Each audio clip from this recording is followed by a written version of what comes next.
what is the direction, or what will you take from 2024 now stepping over? We're about to step over into 2025. What direction you're heading? What you're feeling for 2025?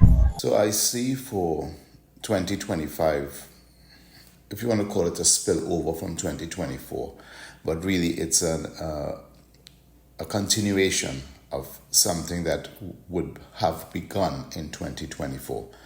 I believe 2025 is going to be a year of full restoration, complete restoration in many persons' lives. In fact, I believe that God would like for each and every one of us to experience restoration.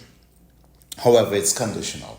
It's not that because you're a believer or Christian or because you went through situations or stress in your life that you are going to experience restoration.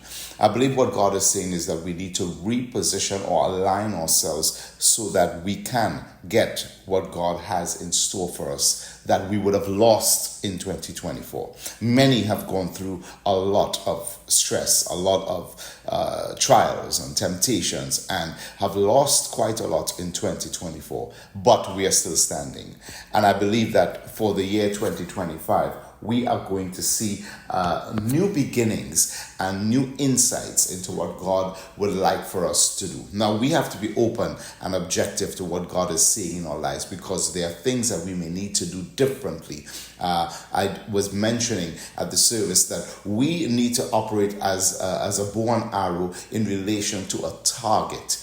The target always remains the same. It's constant. But the person behind the bow and arrow is the one that needs to continuously make changes, adjustments, check the weather, check the wind, check what's happening in the surroundings.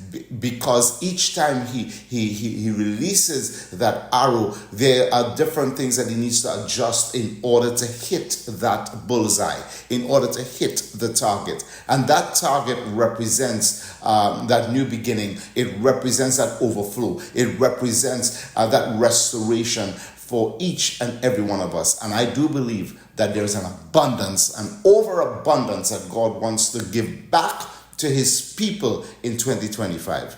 We may not all get it, but if we all reposition ourselves, we can all receive what God has in store for us this year. It's going to be fantastic. It's going to be fruitful. So please, I want to encourage us, position or reposition or realign or readjust ourselves for what God wants to do in us this year.